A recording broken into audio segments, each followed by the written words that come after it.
injecting you into this world, into this culture, into this flavor. It's a means to me. That's not. That's my definition. So as we get started, that was a hot mic start. As we like to call it a business, that was definitely a hot mic start. Welcome to, this is what, episode 10 now. Everybody live streaming on Hip Politics News. Welcome to the Hip Politics Podcast. Whoa, yay, we're here. Shout out to the fam. To my far left, I have my co-host, commonly referred to as the Mayor of the Hill. Mayor. Probably the first original hip-hop influenced political Capitol Hill staffer. Mr. Communications himself, political pro, Mr. Michael McQuarrie. How you doing, everybody? What's up? Okay. The way the mic levels are this week, we don't have to lean in. Oh, I don't have to lean in? All right. We upgrading. Right. Every week is something new about us. That's what I'm talking about. Libations, and we had a guest. Continue. Exactly, and we have a guest who I'm going to introduce in a moment. Here you also have your co-host, your boy, Mr. Hip Politics himself, Cameron Trimble, AKA I'm reliving Cleveland's one and only basketball title, AKA Mr. Too Many Jordans at my age, AKA I need to redo my AKAs. But no, we're here, episode 10, filming live from Washington D.C. in the shadows of Capitol Hill, and sitting in between us is someone. This is one of the advantages of being able to being able to work up here for so long. You get to know people who are doing so many things, influencing the culture, literally changing our country, helping to change laws, helping to change minds, helping to change hearts, helping to bring issues and people to light that most, let alone nationally, state, local level, wouldn't know, helping to interject and be a strong voice for women, be a strong voice for women of color, be a strong voice for black people, be a strong voice for HBCUs, be a strong voice for Delta Sigma Theta Incorporated, and being a strong, just being a strong voice. And then definitely being a strong voice for herself. We have my sister, who, that's what I said, you luck up, because now you can call people like that. My sister, my friend, Miss Waikinya Clanton. Hey, Cam. Hey, Mike. I already spoke. I said hello earlier. Y'all need to keep up. My Mississippi sister. That's right. We're gonna go into introducing her. She's here. I think she's our first guest of 2019. First guest. I'm privileged. Yeah, so such an honor. So there's that's a good thing, but it comes with a little bit of a learning curve. It's like, man, we got to get back into guest mode. We have one question already. Who are you all voting for? I'll reply. Anyway, okay. We got soon-to-be sponsors. I don't know. We're going live from Hip Politics News, just to get all the business out the way. You can catch us on every platform: iTunes, SoundCloud. Subscribe to us on Stitcher. Please help subscribe, repost, comment, leave a comment. It helps definitely push subscribe. Our YouTube channel is coming soon. And then also you can catch us, we IG Live and Facebook Live it every week on Hip Politics News and the Hip Politics Facebook page. So please go support. We'll get out everybody's individual stuff at the end. But our first guest, Hip Politics. We're here. We're about 120 days since Congress started. Our last one. Yeah, it was 100 days. We talked about that week. Yeah, that was our last one. I'm pulling up what I told you we were going to talk about. Okay. And a few things came here, but first let's introduce our guest, Waikinya Clanton. I know you. We both. I think I started before you. Did I? I think you started after me. No, I started at EBJ after you. Yeah. But I was already on. That's Congresswoman Eddie Bernice Johnson. Put some respect on that name. Yeah. Congresswoman is one of the most the congresswoman from the great state of Great Texas. state of Texas. represented Dallas for Ranking 30 member years. on House Science and Technology. Right. So, No, actually, I mean, she's the chairwoman. the chairwoman. I stand Chairwoman. corrected. There The we go. chairwoman on Science and Technology. So that is correct. The congresswoman who is. But that was in that cool little hallway in Rayburn. I met you. I'd been on the Hill for almost a year at that point. Yeah. I started working for Congressman Benny G. Thompson in 2009, like formally. I interned in his office in 2008, but came on full staff in 2009. So I remember that. Yeah. I remember. Little mover and shaker. I was like, who is this? Kyle's in I was trouble. like, did you go to Jackson State? No, I did Tougaloo. not. I was like, went oh, to the Tougaloo you College. okay. It's okay. It's okay. Tougaloo. Well, I know you were very talkative, very all energy. You were a staff assistant, which people don't know. We'll explain. I actually had to serve a stint as a staff assistant and later in life, my late 20s. They run the ship. I know. Talking about being humbled up, but also understanding what I was so privileged and so thankful just to be in the building and you were the person who is my number one example. Whenever interns, I ever have a coffee with interns, staff assistant, press assistants, you'd have literally one of the top two people I will describe.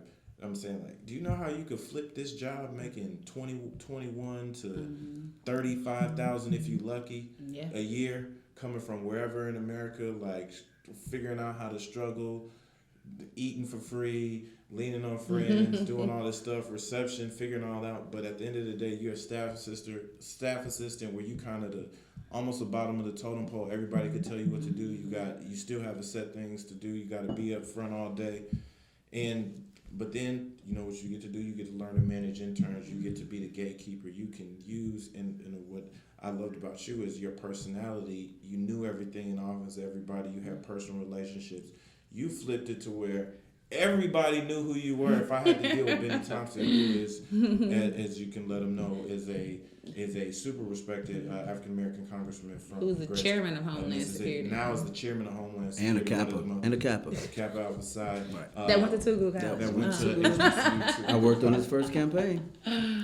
I think, Cameron, you're absolutely right. I think sometimes people underestimate, entry. They also underestimate what real power looks like. They focus too much on position and they don't really take the time to focus on influence. And, I am super grateful to have had the opportunity to work under the tutelage of Congressman Thompson because, to be honest with you, it was like, for real, on-the-job training. It was like, you get dropped into this place that you see and you read about it in your books and you're just like, this is not real, right? And then the first day, you walk those halls and I'm in the halls of Congress. I'm in the halls of Congress. I'm literally a change maker at this point because everything you do, every step you make from that moment on becomes a part of history. Like you literally become a part of writing history. So whether, you come in as an intern or as a staff assistant or press assistant or whatever role you have, don't get caught up in the title. Right. Be Be more focused on what the impact you can make from that position. So like what folks didn't know is that I did start on the Hill as a staff assistant LC. So I came in with two jobs off the riff. So anybody knows if you feel comfortable letting people know what you I came in at $38,000. Hold up, whoa. Right. So everybody $10,000 more than I did. Yeah, I mean 18 more than me. I started in '94, and I had to tell my parents I was making $25,000 just so they let me come. I was like, but that's how it was. But I was making my first gig was $28,500 in Washington D.C. and that was in 2009. Yeah, 4 roommates in. Yeah, so I came in at $38,000, but I also came in from having had negotiated my way to the top for real. Cause so when I decided to take the job on the Hill, I was actually offered another job at the Congressional Black Caucus Foundation at the same time for the same pay. So at that point, it came about it was a big decision to make because Dr. LCL Scott had actually taken a shot on me. Like she brought me in when I finished my internship on the Hill in 2008 for the congressman. I went home for 2 weeks. I got a call to come back and intern in her office. as an intern for the for ALC, which is the CBCF's annual legislative conference. And that was like Black Superstar Weekend. Black politics. Super Bowl. For politics, people that love politics. Yeah. For those that love politics. Yeah. Politics and business. For sure. I took that opportunity and I just ran with it. You know, it so happened at the time there was a turnover in her office with her EA. They had brought in a temp, so it was Say me what and the EA is? executive assistant to the president and CEO, and there was a turnover in her office in the crust of this big weekend, right? So they brought in the temp, who was an older lady who actually said to me, it was so funny because I had gotten tasked with shadowing Dr. Scott, which anyone knows in this city, that's a huge fucking deal. I mean, like, it's a huge deal Get your comfortable shoes on. Yeah, but also it was about this was a woman who was the CEO, right, of this weekend. And what happened was I got access to all the major players. So whether they were members of Congress, other political players, lobbyists, donors, like, it was my entree into this world. And so I used that opportunity, and I scaled it from being just her intern to then being her EA. Right. And so that even further expanded my access to that. And then I took that and I leveraged it up. So when they called me about the job on the Hill, I told them I couldn't leave unless they paid me $38,000. And they was like, well, all right, bet. We'll come in, you'll do this. I said, all right, bet. And then I was there. So, if you're listening and you're thinking about how do I get started in politics at any age, she just gave you a master class on how to negotiate your first negotiation, because it's not easy to negotiate in the political world, especially as a woman. Salaries. That's crazy. Yeah. That little story you just gave us right there is a kind of a peephole into your personality for people who can't hear and just who don't know you, and that's what kind of you showed. It's like, hey, I already got vision. I'm learning. I'm accessible. I'm very confident.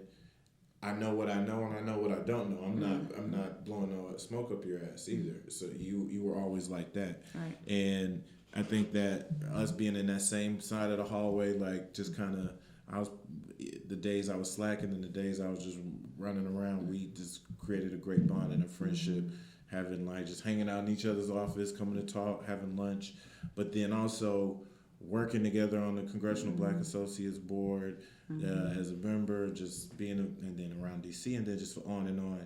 And I know you, in relationship you have with Mike, being it's kind of probably similar, just of us being black staffers and working around. So it was. This is the longest introduction. I don't even know if I know I was about to say. So tell us what you're doing now. Yeah, exactly. So this is how that's a good segue. You can go from establishing it to what are you doing now? So tell us what you do. Can you please give your because you just got a new job, and I'll be the first to admit I looked online and I was like, is this the new title or the old title? Your old title was boss, but your new title is boss too. Yeah. So please give people a little update on what you do. So I have been recently promoted to be the senior advisor to the chairman of the Democratic National Committee. A big part of my job is not only managing the day-to-day of the office, but also making sure that we are managing our politics and our relationships in the best way possible. I think as an institution, meaning the Democratic institution, we understand that going into this next cycle, it's going to be crucial to have relationships across the board. So whether that is with our members, whether or not that's with elected officials, grassroots advocates, and activists, we need to make sure we've cemented those relationships in a real way. And so being very thoughtful about how we expand access to our building, how we expand access to the politics of the building, but also making sure that people know that the Democratic National Committee is home for all Democrats. And I think that's really, really important. I think it's also important to make sure, and I take this as a very vital part of my job, to make sure that culture is not only infused but respected in the work that we do. And I do that every single day. Okay. So you're say that again? The executive? The senior advisor to the chairman of the Democratic National Committee. And who's the chairman? Chairman Tom Perez. Can you give a quick, who was labor secretary under President Obama. Yeah, okay. So he's well respected in the space. You know, one thing that I can say about the chairman is that he really values people. He understands what it's like to be a working class American. He knows what it's like to have to hustle your way to the top. He actually worked to pay his way through college by working on the back of a garbage truck. So, you know, being a part of the labor movement was a big part of who he was. It really shaped who he was, not only as a civil rights attorney, but also as the former United States Labor Secretary. Okay. His name was floated around for the Supreme Court at one point. I mean, that's going to show you how sharp he is. I mean, he's a brilliant man. I mean, I wouldn't take so. take anything from it. If you really want to learn, like you care about things, issues. I mean, he can spit policy to you like this. So I mean, like being able to work so closely with him and just really learn from his tutelage, like for me, that's like one of the perks of the job. Right. And I can say that for actually almost all of my bosses. They really brought me in and brought me under their wings and allowed me to study and learn how they do things, how things have to be done. And so for that, I'm eternally grateful for that. Dope. And you've been with the DNC now for?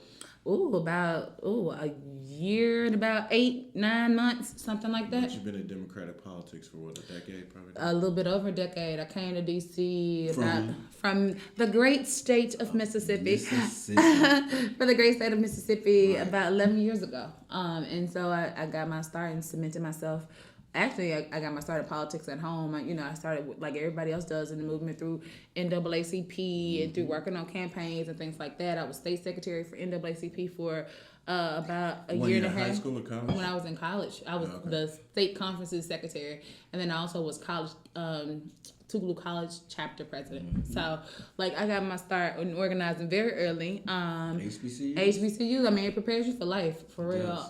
But then moved it from there to here and message spent the last. Out there. Go to HBC if you can. Yeah, even if you're white. Listen, it's beyond about coursework. It's about culture, right? It's like life experiences come from historically Black colleges and universities, and I think. We have to do a better job of prioritizing that in the work that we do. I mean, all three of us in here at this table graduated from HBCUs, and I think people don't. I think Beyonce making it hot for us. Shout out to Beyonce and the Beehive. First of all, shout out to B putting Howard over everybody.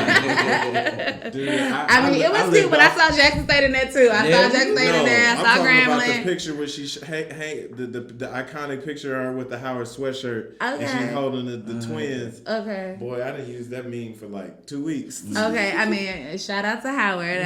I'm not gonna hate. I give respect and love to all HBCUs. Brad Franklin, thank you for checking in. Yeah, from Mississippi. Yeah, Brad is watching us right now on Instagram. Shout out, Brad. Hey, how you doing? He came up with David Banner. Right. I mean, I think when you talk about politics and culture, you can't help but like really talk about the role that hip hop and hip hop artists have played in that. Like for a long time when we didn't have political representation, the only representation we had were our people who were hip hop artists who were out there pushing culture from whatever platform they had. And so we're lucky now to be in a generation where we have social media, and that allows us to kind of like amplify our voices and our message. But shout out to those out there who are keeping it culturally competent and making sure that we are all informed. And also shout out to Nipsey. I know he's gone, but he's not forgotten. We appreciate the work that he did as well. So like it's real out here.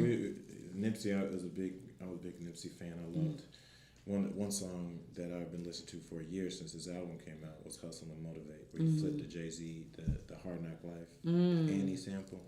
Just as a good Monday motivation driving to work song. But we actually dedicated a lot of and dived deep into it. I know he was deep. My legislative director used a quote from him today in a meeting with the Congresswoman. She said in the words of, I was like, okay. Well, I mean, I think that's right. I think it's far beyond time where people are tapping beyond the political talking points to really get to the nature and the heart of what people care about. Right. And what people care about isn't necessarily found in bubblegum legislation. It has to come from a place. It has to come from a place, of sincerity, and like you have to. It's so important. Like I tell this to everyone I talk to, because prior to coming to the DNC, I was the National Executive Director for the National Organization of Black Elected Legislative Women. In short, that's Nobel Women for all y'all out there who say that. What's the acronym? It's Nobel Women. So Nobel Women. Because I was about to say, people were like, the what? Remember, first of all, I got no, it's a couple things I want to lay a few. I completely understand, but that's the point of this podcast. That's the point of this podcast. Is the point of this movement. The hip politics movement is that the hip hop generation is Jay-Z is about to be 50. That's what I always tell people. Dr. Dre's in his mid-50s. He's already been on the AARP magazine before. And when you start talking about, I just say that to say, to give people a mental conception of like, That's how old some of the current culture movers, the OG culture movers, like Dr. Dre lives on everyone with our headphones, with Eminem, with 50 Cent, with Anderson .Paak, like so many people who are still lit, Kendrick Lamar, and you got Jay-Z who's actively out here rapping, dropping verses, having title, married to the Queen Bee, like all these different things, and they're in their 50s. Let alone, we got YBN Corday out of Maryland killing it right now. You got the Logics out of Maryland. You got the Nipsey Hussles. You got the Drakes. You got the Meek Mills. But then you got the Lil Nas X, Old Town Road. I mean, and they're 19, 18. So that span, that's all hip hop. We're not all thinking about the same things, but we all part of tapped into a culture of a common energy, a common understanding, a common language, a common spirit that part of this has informed us. And so when you start talking about politics, it's, to me, I had to move to DC to realize that politics is it's the biggest tool for self-change that we have at our disposal. Yeah. We can still use the law, we can still use organizing power, we can still leverage these positions if we really truly organize. Like, there's so many things we could still fight back through if we're through the political system. I look at that. Well, I'm glad you brought that up, because I think one of the places that we don't necessarily realize how powerful we are in is organizing, right? I think we use like these highlighted moments or to bring, or highlighted causes to bring us into this thing that we call movement, but we don't realize that, like, if you really want to see systemic change happening, we have to organize 365 for that. Like, we literally have to be on the clock, around the clock, all day, every day, really turning wheels from that. I mean, I just wrapped up in New York last week, and I did a training for the New York Black Women's Political Club, which is a now when you do training, I didn't mean to cut you off. Yeah, no, explain what kind of training you do for them. Yeah, well, I taught them how to power map. And power mapping is basically how do you advocate. Say that word slowly. Power mapping. Oh, okay. So power mapping is basically how you take an issue, you expand on that issue, and you figure out who the decision makers are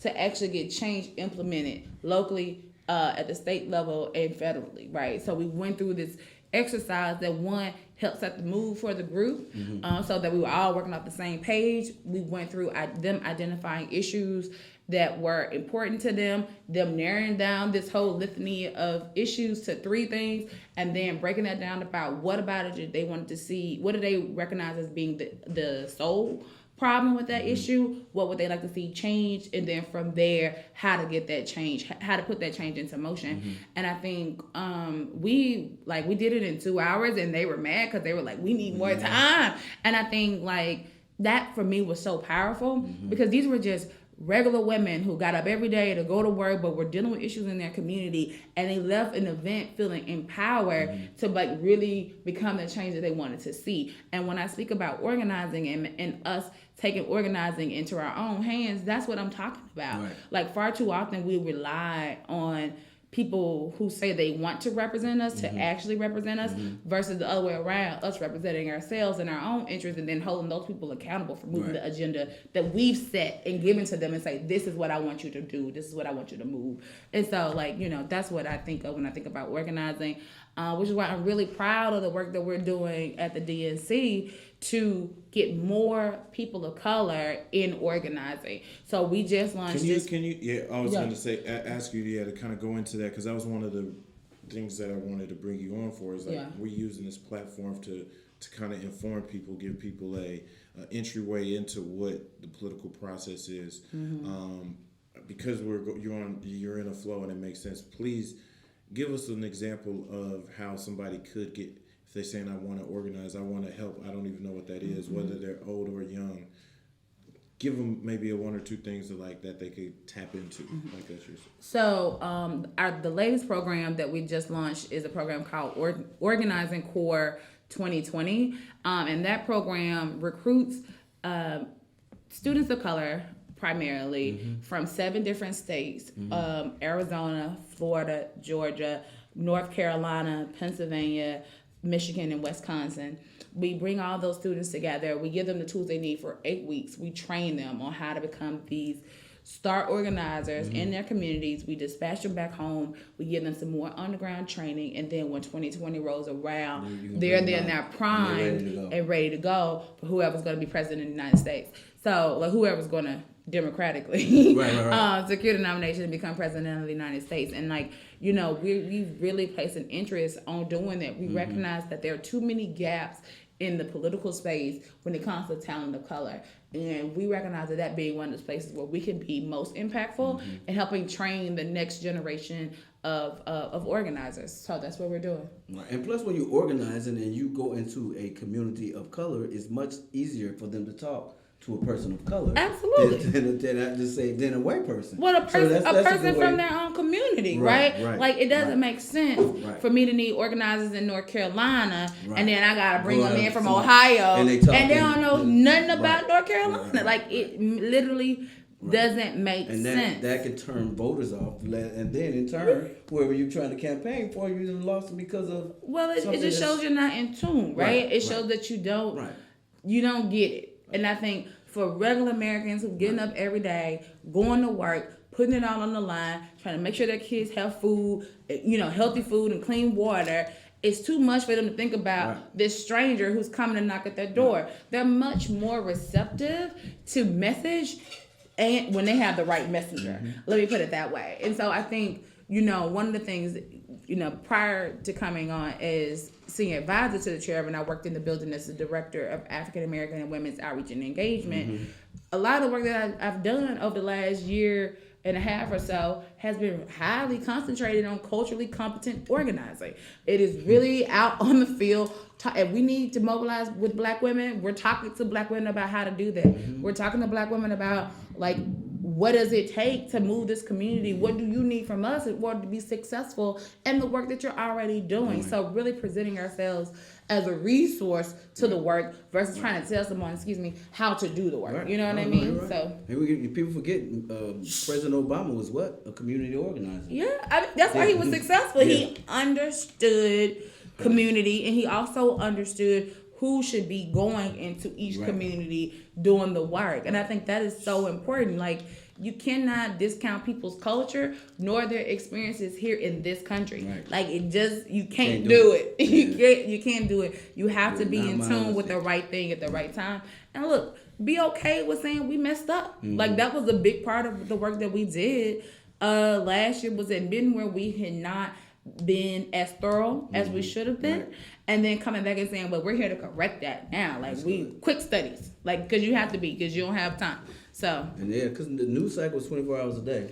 24, so you got to be on your stuff from the very beginning. But what that also allows my experience being up here in DC for 24 years, is good to see where the DNC is going, has come. It's come a long way. Because, you know, sometimes I remember campaigns would just bypass the DNC and try to do stuff by themselves. Yeah. But nowadays you can't do that, you know? Well, it's not, look, we outside of just the building that exists, outside of the building that exists over there on South Capitol Street, like, we have a state party infrastructure in 50 states, in majority of our territories, which means that we have people who are organizing all year round. Too often people think that the DNC is just a building that sits on South Capitol Street. It is not. It is like this army of grassroots organizers across this country. There is a state party chair, there's a vice chair, there's Hold up. Before you even go there, can we take a step back? Because a lot of people might hear the word DNC, they might assume, I think that's the Democrats. Explain what DNC means, and kind of, even, because I just saw you about to break down the party structure, and it's like, hold up. They didn't know what the institution is. No, I mean, some people, we have people of varied knowledge, but it goes back to what the whole idea of the hip politics is to be able to bring that entire hip hop generation into the political process. So for sure. There is some basics that you don't even be embarrassed if you don't know. These are things I didn't know until I had to work somewhere, and you were a perfect person to know. There was a ton of stuff I didn't know my first year or two. Yeah. I'm always asking. It's a huge learning curve. Like, it absolutely is. And I think, you know, so often people hear the Democrats, right? But they don't understand that there are so many like branches within that structure. So there is us, the Democratic National Committee. We are the committee that is solely responsible for electing the Democratic president of the United States of America. Up until 2 years ago, I'll say at this point, that had been primarily our focus. Chairman Perez came in and said, we're going to do a little bit more than elect the president of the United States of America, the Democratic president of the United States of America. What we're going to do is we're going to put a focus on every election from school board all the way up to Oval Office. You know why that's important? Because we're talking about infrastructure, that we're talking about systemic change. And so what we realize is that if you want to change the way that young black kids are being treated in school systems, then we need to influence who are sitting on those school boards, right? And so that is a part of this greater infrastructure. So it starts with, so starting there, the Democrats are a party. Yes. The DNC, who you work for, stands for the Democratic National Committee, which is our primary focus is to elect the president of the United States of America. And the DNC is like basically the executive company of the Democrats. It's the Democrats' business. The Democratic National Headquarters is the business. Is the business, absolutely. And then up under that umbrella, so under the DNC, you have the DSCC, which is the Democratic Senatorial Campaign Committee, which they're responsible for Democratic senators across the state. And they're across the country. Across the country in terms of managing them, get them elected, making sure they're staying on message, but their election to provide support to those senatorial candidates. Like that is the job of the DSCC. When you get into the job of the DCCC, which is DCC, three C's. So that's a Democratic Congressional Campaign Committee. And their focus is electing all the Democratic House members. House of Representative members. Yes, so that's the members of Congress that you see, like Auntie Maxine, Congressman Richmond, all of those folks. Those folks come in under the DCCC. Mm-hmm. So then you have the DLCC, which is the Democratic Legislative Campaign Committee. Those are all your state legislative seats. So that's state Senate and state House. All of those fall up under that. And then, of course, you have your Democratic Governors Association and you have your Democratic Lieutenant Governors Association. So all of those folks have a job for electing either the Democratic governor or the Democratic Lieutenant Governor. So you have all of these tentacles, and then you can get further down into all of the breakouts of the caucuses and all those things. But ultimately, the entire apparatus of the Democratic Party encompasses all of those different committees. And those are national committees that make up the infrastructure that helps elect these candidates on a local, state, and federal level. Got it.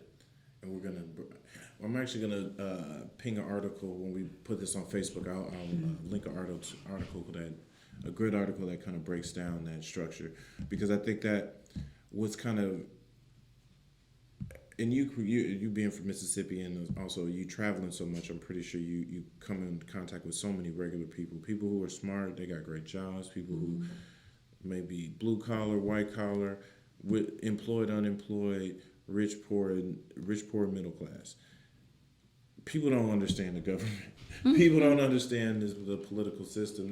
Some people do. They get what they get on TV, but like life is hard. I got a lot of things I'm dealing with. And for me to kind of try to go back to 10th grade, my 10th grade government class, or if I did go to college, 1 or 2 semesters of that, and I'm trying to recall back to the full structure of government, and that's not with me every day. I know what I see on TV. I maybe know the basic structure. But I think that's also important for people to understand this, to like who they're blaming, who can get the change, like who do I need to go and connect to if I want to see some change. I know it was, who was I thinking? I would think I was just watching a stand-up comedian. It was pretty funny and got a great laugh when he was talking about how, man, I was an Obama voter. I was a first-time Obama voter. Like it got me out of my seat. But he's like, what they didn't prepare me for was like all the other people I had to vote for. And he's like, I went for what I thought was the blackest names because I assumed they were black Democrats, things of that nature. You got a lot of people who are only plugged in on the presidential level. They maybe got plugged in a little bit on the House level, and they knew it was a big deal because of Trump has brought so much. But now that politics is becoming pop culture, I think that just that basic education of what is it that you do? How do I connect to my party? I don't know if I'm all the way down with all the Democrats, but I do like that candidate. how can I have that kind of relationship? Can you and this is my one question that I wanted to ask.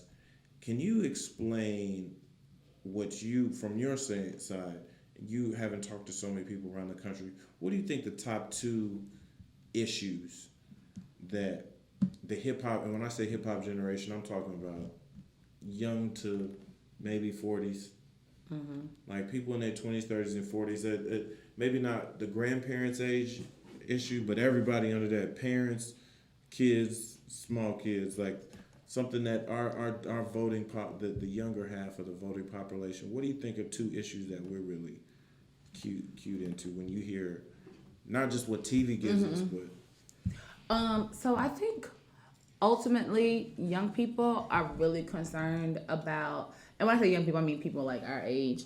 Of course, we care about the economy because that's important to us, particularly because you think so? Absolutely, well, I do. Is it the economy or make sure I got a job? No, I think it's more about less of us want to actually have quote unquote jobs. We care about self-sufficiency, which could equal entrepreneurship. Most people who are going into work are not planning to work for 10 years or more. Like, it's just like, all right, let me come in, let me get my skill set, let me build it up. I really want to start this business. I really want to go out and do my own thing. We're creators by nature. Like, our generation is a generation that has so much energy. We work because work right for us right now is a necessity. Like, we work right now so that we can build something so we can move on and level up and level out. That's why we're working. We're not working to continuously work for someone else. That's how, like, as a 30-year-old plus woman, that's how I'm thinking about work. The future will work for people who look like us but not maybe younger than us.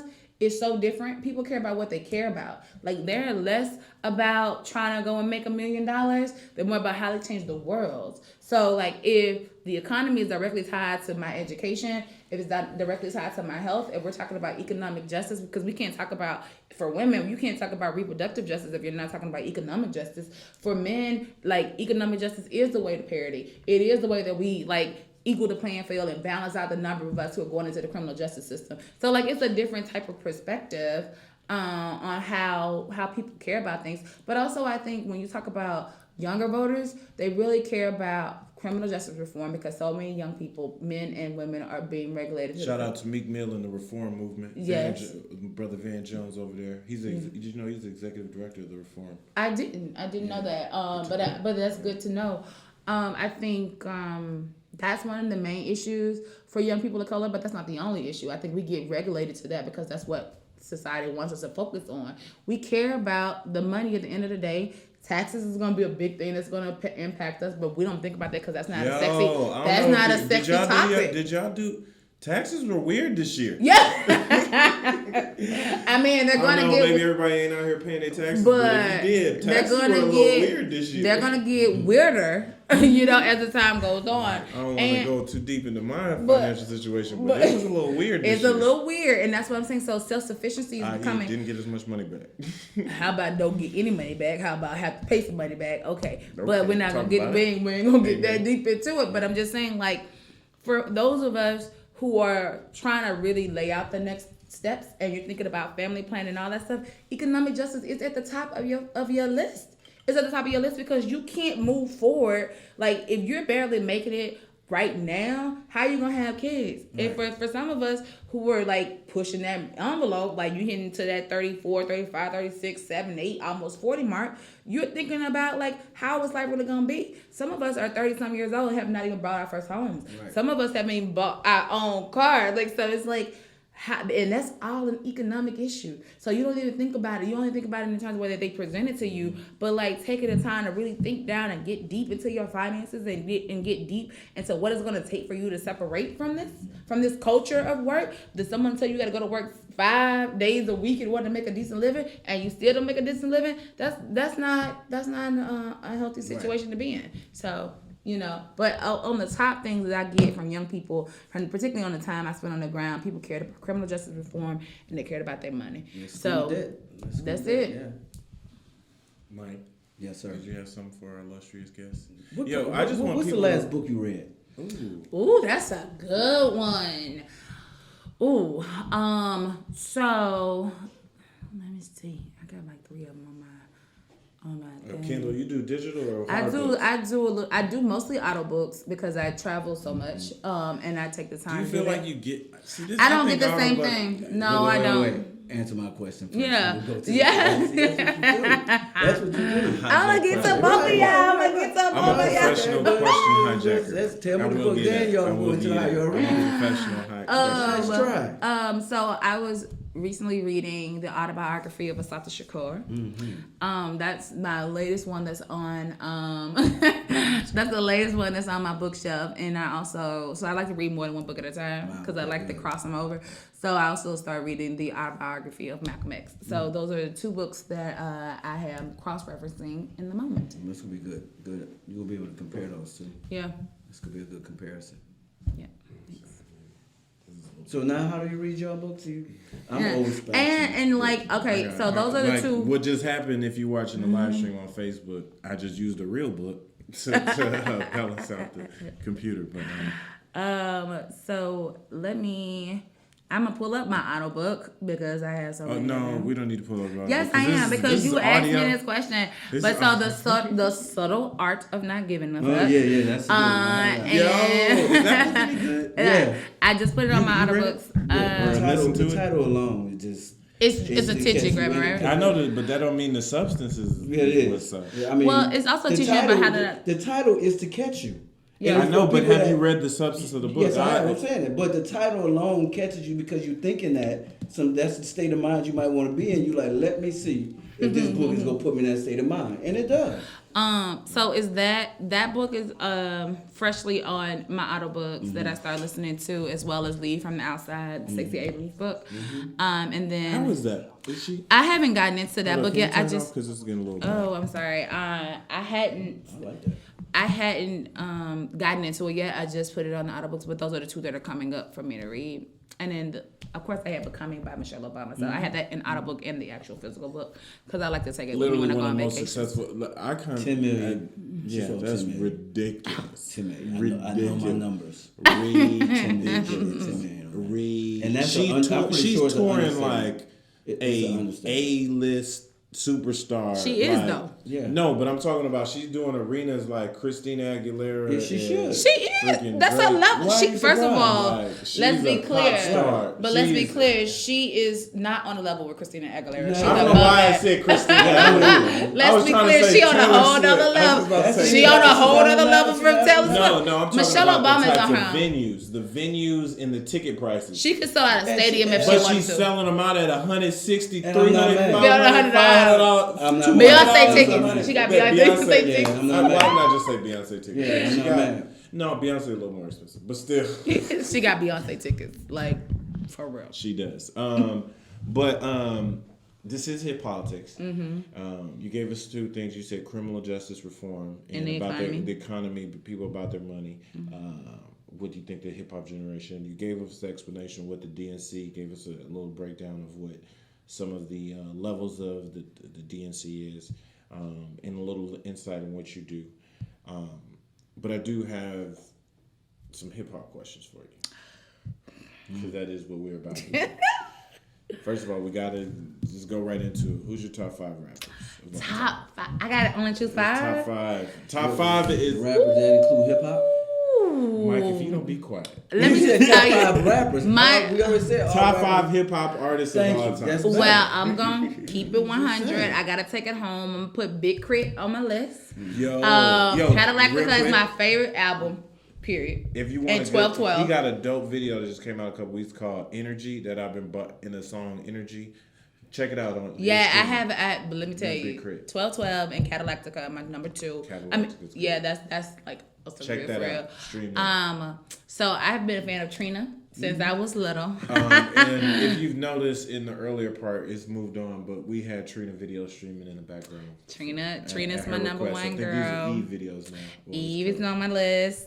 Cardi B. Hold up, Cardi B in your top 5 of all time? You I'm got doing 5 it. I'm doing this for the ladies. I'm doing this for the ladies. Okay. I'm doing this strictly for the ladies. Cadillactica had to be my home stretch because that's home. So you got But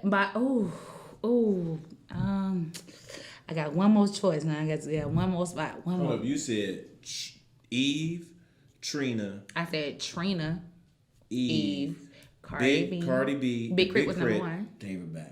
And that's No. Mississippi. I like David, but no, he ain't my top 5.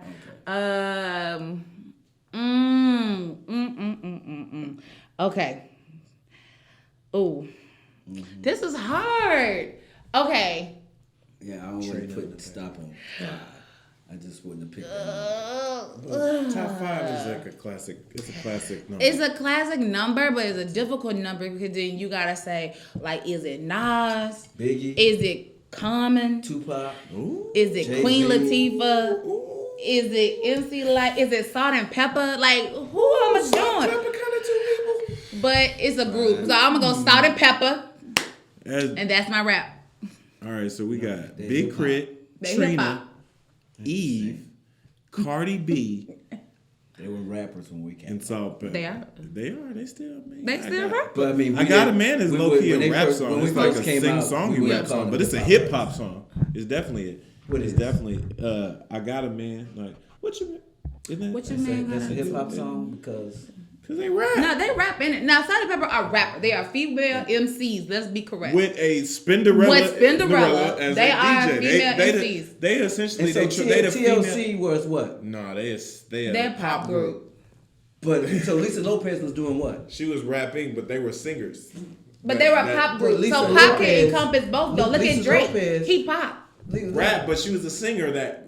She dropped was a singer the who could bar, also rap. Who could rap on a couple songs. Same way that people are, they can be ambidextrous no, in this. bruh. I'm just Salt and asking. Pepper. No, Salt and 'cause Pepper are the originals. They You the will female not. Run DMC essentially. JJ Correct. That's essentially what they are. What They the female Run DMC are the male Salt and Pepper, but yes. No, Run DMC was first. I don't care. Yeah. Okay. I ain't gonna. I'm This not is a black fighting woman's that. world. I'm not fighting that. Love you. Eventually, people, you gonna find a way for where mic is in your left ear and camera's in your right, and Wakinya's so on both. TLC We gonna get is 3 not mics and figure out this hip-hop? thing because I feel like I'm listening. I'm the only person listening right now. I'm like, dang man, my right ear is banging. But anyways, I digress. He definitely digressed. Salt and Pepper. That's interesting. That's a good one. All right, we're gonna make sure we're gonna list that in the. Actually, we should have split. Can we close out with Salt and Pepper because like I need them to be a part of this. What your man gotta do with me? I got a man. And give me this is something. Give me what's one of your top hip hop moments of life? Like something that whether it was an album that meant something, a concert you went to, somebody you met. Oh, actually, I take that back. Who's the coolest hip hop person you met being in your political Big career? Crit. Oh, really? Yeah, I met Tell Big us that Crit. story. So I met Big Crit in Memphis. I was there with some friends. Well, I was there for another event, but my homeboy does some of his political outreach. And so I was like, yo, I need to be up in this venue in this spot because they were sold out. And he was like, I got you, sis. So he got me in. We got VIP. We got a chance to meet Big Crit. It was dope experience ever. He's so personable. He's so down to earth. He really cares about like the people in the movement, and it's just not like a talking point for him. So like that's super, super important. Like that would probably be my biggest hip hop moment. That's dope. Yeah. I will say this. I missed T.I. on that list. T.I. Oh, you talking about the Icon Talk? Did you meet him there? No, he's talking about top 5. I'm talking about my top. I like T.I. Oh, yeah. T.I. actually, okay, let me give y'all a story. So I was driving from Mississippi. I had just bought my car. And my brother and I were in the car. We were coming through the mountains in Virginia. Where were we in Virginia? I think we were we were coming out of Tennessee into Virginia. Mm-hmm. And like it started like white rain coming through the mountains at night. The only thing that got us through that mountain was God and T.I. motivation. Like that was the song. Like motivation is the song. Like it was the one. I think it was probably one of the defining moments for me and solidifying my appreciation for T.I. and his music. Mr. Clifford Harris. T.I. Yeah, Clifford Harris, baby. Yeah. I love some T.I. Yeah. T.I. got at least 2 classic albums. King of the South. So. King of the South is that. Hip hop and rap. Paper Trail. Yeah. Paper Trail. Paper Trail was about that life. Hip hop and rap. He's a rapper that is part of the hip hop culture. He is in the hip hop genre, Mike. I think that should be the next discussion. It should be like No, an it open shouldn't, 'cause internet that's like a forum whole- and we gonna let have the to bring people in weigh a- in on that. 'Cause Whoever that guest is, we're gonna have to bring in a more reputable guest. Like, not I take that back. Not reputable. Somebody who's like qualified in true. We're gonna might Hip-hop have to bring in, like, historians. exactly like a KRS-One or somebody. You need a And then hip-hop we'll- historian. But will they be a rap historian too then? If you're bringing a hip hop historian, But hip hop is the culture though. Rap is the part of meaning. it. Rap is a It's the art form. accessory It's of an art form, the just art like form of the culture. I'm trying to think. Did Biggie, Being a did DJ, Biggie and DJ. Tupac ever call themselves hip hop artists?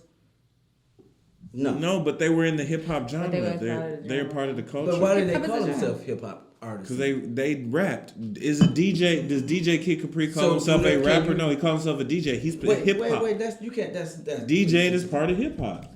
It is. Okay, I can give. But a DJ is A DJ. playing records. Scratch. Ah, brother. Cool. I'm trying to save you from yourself. Okay, 'cause so you at gonna this have- point, we're gonna get back to the show. You call it a DJ, We're gonna get back to but the he's just show. playing records. No, he's not just playing. He's not. He's actually definitely not just playing records. He's playing. Yes, if you He's want to technically mixing. break it He's down, mixing. he's different playing fine artists. ways. He's not playing. He's mixing though. Artists. It's a part of the culture. I got you saying, but he's mixing artists. Artists, And yes. that just by chance have to be hip hop artists, correct? Not necessarily. They could be Hold on, rap. hold on. They could be hip I'm trying hop. to save you from yourself because I know how the internet How gets. you And the gonna save moment me this from gets myself? out, the moment this gets out, Yeah, you I'm gonna trying see to that I'm save right. you for I'm this. proving you right. Because I'm gonna tell you saving right you now, for this you have a internet divide. slander, You have an age divide, and you have to realize we have an age divide here. The people that are my age, we didn't have the word hip hop was not a word that was in. Don't let me finish. That was in the dictionary. It wasn't. Only word we knew was rap. Then comes hip hop. So some people, we just think as two different things. Have you ever considered why they had to evolve it from just rap to hip hop? Well, no, I don't think it evolved. I just think it's two separate things. I think one is a part of the other. And I think, hip hop might be a part of rap. I'm saying rap might have But hip hop birthed is the hip-hop. culture because it encompasses more than one type of thing. So rap is a part of that culture. Mixing, DJing is a part of that culture. Beatboxing is a part of that culture. Breakdancing is a part of that culture. Beatboxing was rapping to us. What? Was unwrapped. And I don't say that the lingo has changed. I'm just or evolved, right? Because we're talking about the evolution of a culture that created this thing called hip hop. Hip hop is composed of multiple things. I got you. That's my definition. I don't know. I was just born in the 80s, so Right, I'm a savage. You just said I was born in the 80s. yeah. I was just born in the Yeah, 80s. it's a different. I mean, It's No, it's I got to feel divide what here. you're saying. Though. Yeah. I feel what you're saying. I think It's that's an just- evergreen conversation that we're Yeah. going to continue to have over the years. I think we just get and two over the guests episodes. my age and your age, and I bet you this person would agree with me. It's just on how we were brought up. Okay. Okay. I mean, because like R&B and when you call with TLC, you call them what? What They kind have of pop group. pop group? They have R. So I the guess Jacksons, R&B. would have been a pop group. Michael Maybe Jackson R&B, 5. I don't know, man. See, I think certain. Well, you got R&B too. That's a little bit It's a different culture. too. It's a culture. It's going to But a culture. pop. When I hear pop, I think white. That is. When but Beyonce is what pop. is pop? Pop You is call pop. Beyonce pop. She's popular. She's the most popular. That's what pop So means. she's Popular. It's pop. She is Yeah. pop culture. So Absolutely. when she does a cut with her. Jay Z her and is pop on- too. He's a pop culture. He's pop, but he's a rap. He's a hip hop and pop. You can't have it all at Yes, you So can. now you can But do- they What can't does get the them word out pop of them. mean? You can do Popular. pop, hip hop, and rap. That's what you're saying to me. Hip What hop is is Drake? like What is Drake? Drake is a rapper.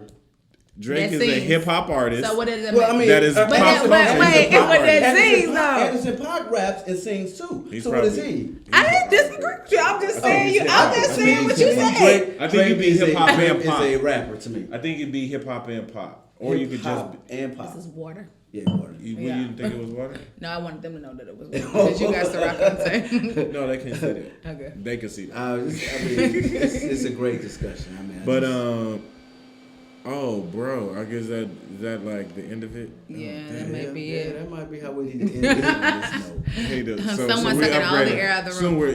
soon we're gonna be great. But It's it sound happy like the hours people. over and everything. Yeah, she's just like, I'm just gonna vacuum real quick outside. We're not in a fully soundproof room yet, but we're getting there. We're getting there. But yo, so I appreciate you. You're welcome.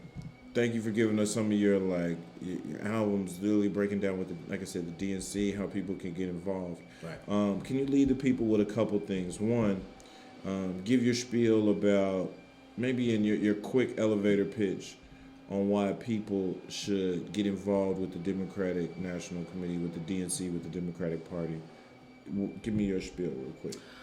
I think people should get involved with the Democratic National Committee because, one, it's your committee. You know, this is a party that we built.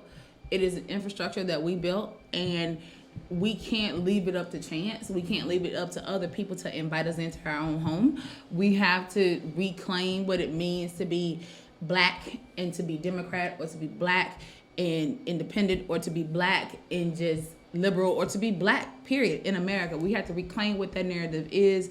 We can't just, we can't fall out of the game, right? Like, people have a vested interest in us not being a part of these conversations. We have to make our way in. We have to stake our claim. We got to let people know who we are and that we mean business. And it's not just about, telling someone else what they need to do for us. We need to be willing to do it for ourselves. And, look, there's so many opportunities to get involved. There's a number of great talent that's out here that are vying for, your respect and for your vote. In this race, hold those folks accountable. If you see somebody you really like, just don't talk about how much you like them. Go and help them. Mm-hmm. Go and volunteer. Go and lend your talent and your expertise. Some of these folks literally are having to raise money around the clock to try to sustain operations. I think if you see somebody you like, go out there and be a part of the movement. Like, don't wait on the movement to come to you. Go bring yourself to the movement. Exactly. So, I love it. And before we jump into your thing, if I'm out here, I'm convinced I don't like Trump, or forget or not liking somebody, I do like what I see here. I do like some of the presidential candidates. I do like some of the Democrats that I hear. How do I get involved if I'm anywhere USA? Yeah. Any city, rural, local, what is the 1-2 step of me getting involved? If something I can do online, or something I can do online, and 2, something I can do physically, somewhere I could go. Well, one, if you care about making sure your issues are heard and upfront, and no matter who becomes a nominee for president of the United States, go and volunteer with us at the Democrats. So you can follow us on Twitter at the Democrats, on Instagram at the Democrats. There are tons of ways to plug in and volunteer just for the institution. We need help at the state party level on building out infrastructure, and folks who can lend so where some do I time. go for that? You can go to our website at www.thedemocrats.org. On that website, you're able to go down to the bottom and you can see where it has volunteer, donating, working with us. You'll find a link for ASDC. That's the Association of State Democratic Chairs. That's where you find all your state party people. Okay, so no matter where you are, it's ASDC. So if you go to www.democrats.org, you go down to the bottom, you're going to see some tabs across the bottom, and you'll see where it says ASDC. You click on that link, and it'll have every state party from across the country. And depending on where you are, you can go there and sign up to volunteer with those folks. It'll give you the address, the phone number, who you should contact when you're there. If you're in the Washington, D.C. metropolitan area, we are always looking for volunteers in the building, from phone banking to canvassing to, writing thank you cards to voters and to donors, because that work is also important. If you don't have a lot of time, but you have some extra money, send it our way. We have tons of ways that we can use it. We're trying to build a democratic infrastructure that protects the institution of this country, one that is also up to date in its technology, up to date in its resources, and making sure we're able to run programs that are culturally competent and significant and specific to communities. So those are ways that you can get involved with what we're doing.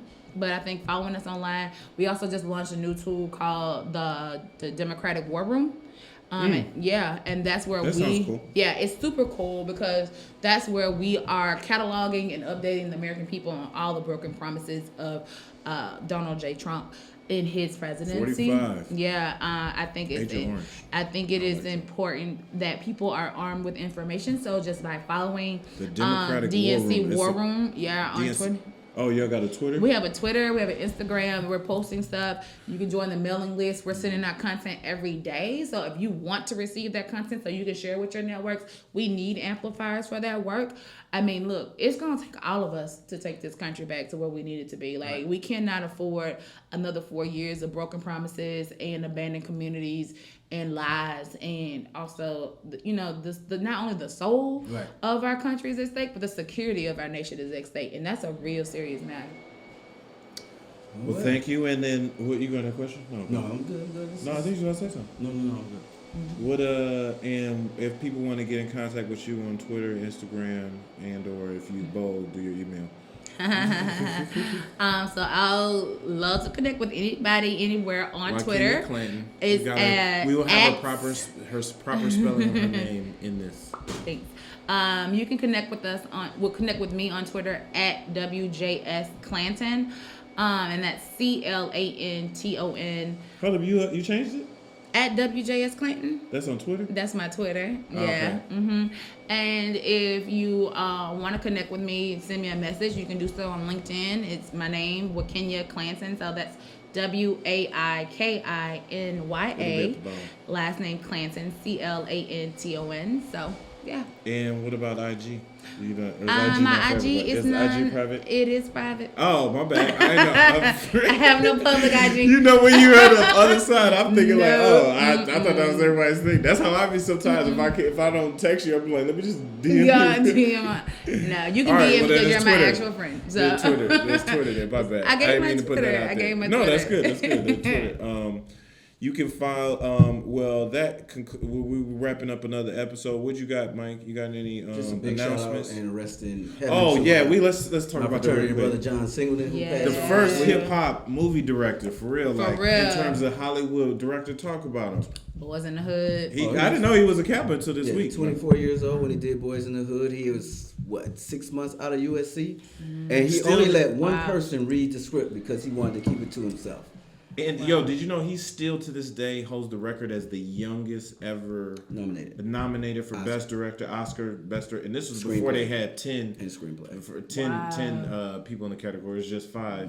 He gave Ice Cube, who is now entertainment mogul, so all types of movies, producing successful brands, iconic characters. He gave him his first role when he was like his first solo album. 2 albums in, having done NWA, and then gone on to America's Most Wanted, and his first album. So to be able to see that talent there, and then like what that sparked, because Ice Cube has said this, like I've followed a ton of his interviews over the years, and he always credits some things John Singleton said of how Friday even came about. He was like, you got to go write your own movie. He said he wrote a few scripts. First they sucked, but then eventually went back, punched up, got with DJ Pooh, and they wrote Friday, and the rest is history. Now this dude is entertainment mogul. For real, one of the top, probably most successful rappers, and you talk about crossing over ever. Yeah. I think O'Shea did an interview recently, I forgot what he was, but he was just talking about how the impact John Singleton had on his dad, and how so much came from just their relationship, and also how John Singleton actually wrote his letter of recommendation to school, and how that opened up doors for him too. So he was a real staple in that. Remember, he put Tupac on. Yeah, Poetic 2 movies, right? The second movie. But Tupac, that was Tupac's first leading role. He had done Juice, but that was his first leading role. Wow, yeah. Put Janet Jackson on. Yeah. He people don't realize he also did the second Fast and the Furious movie with Tyrese. Oh, I didn't realize that. That's how Ludacris got on into the Fast and the Furious, when he had the afro, and then fast forward to Fast 5. Now Ludacris is superstar. The whole resurgence of one of the biggest. But it got started because John Singleton did that. So he wasn't just doing those, and then he's been doing TV, Billions. He's directed a few of those. Empire. He did Billions. He's been a director of certain episodes. Okay. But he helped produce and executive produce and co-created one of my favorite TV shows. Y'all hit the Snowfall? Yeah, I haven't watched it, but I've seen it. Snowfall is dope. It's on. Don't get me wrong. It's either TBS or TNT. Oh, I remember but it's that. about South Central. It's like it's like going into a human story of how did crack really hit the hood. Hit the hood. Yep. And I saw that preview. one of the first dudes, young guys who came and introduced it. But it's just a very human / gangster story, but not glorifying it at all. But it's just a real good story. But that's just something current he's still doing, 30 years later. it's just real sad. He had a stroke, like hypertension, high blood pressure. You so gotta check your 51 blood years pressure, old. man. That's So serious. please, if we can learn anything, but like he left a mark. Mike, I don't know. I like I said, I didn't know he was a captain till this week. Yeah. But, So that's it. That's hey. Till next time, though. Yeah. But so rest in peace to John Singleton and his family, and God blessed him, like, because he definitely left a legacy. Like I said, he's hip hop's first movie director, like for real. But not to end on a super sad note, but it's not sad because his legacy's on glory. But want to thank you, Wakinya Clanton. Senior advisor. Come back in a couple of months and let's talk Committee. about where we at with these campaigns. Wherever y'all, I'm always here. Whenever you call Then me. we got to talk about We are. Milwaukee. In Milwaukee. 2020. We should talk about We're Milwaukee talking about the 2020. DNC National Convention. Yeah. Tune into Wakinya. Like I said, she's a great follow on Twitter. If you want to learn more about what's going on in politics, hit us up at Hip Politics News. You can hit your boy up on Instagram, on Twitter at Mr. Cameron Calvin, Mr. Cameron Calvin, one word. You can hit Mike up at DC Nupe 90. DC NUPE 90. Yep. And thank you. This has been another great episode of the Hip Politics Podcast. And I think on that, See you next week. we're throwing up deuces. Shorty, you the no filter. IG no filter. You can get the no filter. I'ma tell her how it is. No filter. Shorty, you the no filter. IG pick no filter.